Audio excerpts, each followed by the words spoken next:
Autonomy debuts EV subscription service in Austin, Texas.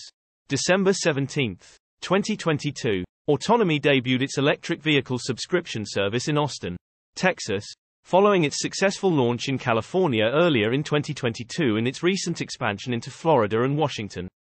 Following California and Florida, Texas is ranked third in EV registrations, with almost 30,000 new EVs on the road between 2020 and 2021.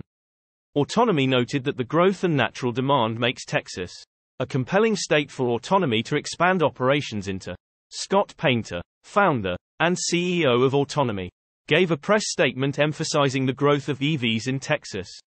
The EV adoption rate in Texas signals to us that there's even more demand for EVs and more of a need for alternative ways to access one.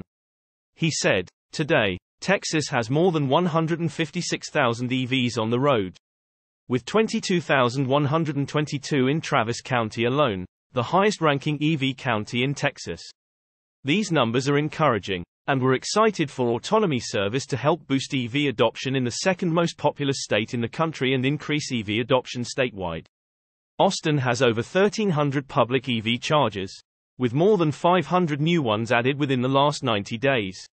Autonomy highlighted the city's unique Austin Energy Plug-in EV Areware network subscription plan that offers unlimited charging for $4.17 per month at any of its over 1,000 Level 2 charging stations. During a call with Teslarati on Wednesday, Scott Painter shared the types of EVs it will offer in Austin, along with a few additional details. "Our fleet is predominantly Tesla Model 3s, and we have a couple of Model Es. Right now, we've got just under 2,000 cars in total in the fleet. And I think it's about 100 Model Es. In the first quarter, we're going to be adding VinFast, as well as Mercedes and Polestar. Those three brands are going to become part of the lineup in all of our markets." Scott added that he and the team at Autonomy were excited about Austin. Specifically, Austin has a much bigger rate of EV registration ratably than everywhere else in Texas. Everywhere else in the country is sort of at about 1 or 2% that people are getting EVs. In Austin, it's almost 10%. He added that it's about 20% in California, but Austin and Miami are the top two cities in terms of EV registrations as a ratable number relative to non-electric vehicles. We asked if Tesla's move to Austin played any role in Autonomy's decision to launch in Austin. Scott pointed out that although it did not, Tesla's move probably played a key role in Austin's EV registrations going up. "Our decision was purely based on the evidence of EV registrations. I'm sure that EV registrations in Austin were influenced by Tesla's decision to headquarter there. I think Austin feels like it owns Elon now. So, people who live in Austin feel like they should be driving the local car." He said, "But we're simply making decisions based on really rational evidence that says this is the time to go to Austin." Scott emphasized the affordability of driving an EV versus a traditional internal combustion engine vehicle. "I think that we could have never anticipated the kind of tailwinds that we're seeing right now for going electric.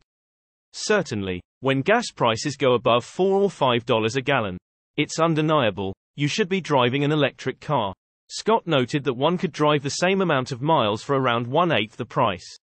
The average American currently still gets 20 miles to the gallon and drives 1,000 miles per month. That means they're putting $4,000 plus per year into their car versus $800 per year for the same miles, even in a state like California where we pay almost 20 cents a kWh for electricity. He also pointed out that Autonomy fills in the gaps where the cost of buying a new car, especially an EV, is becoming unreachable for many Americans. He also noted that many people are holding off on buying an EV because of the Inflation Reduction Act and tax credits. "Everyone sort of thinks that it'll just wait until the tax credit is there. Well, to qualify for the tax credit, you have to make a certain amount of money, and you have to buy a car that has a certain amount of all American-made products in it. So Tesla would normally fully qualify. But some of these new entrants don't." Scott explained that as a fleet operator, Autonomy qualifies for all of it and is able to pass along those savings. Source reposted and summarized from Johnna Crider at Teslarati. "My take: this is good for Autonomy and also good for Tesla.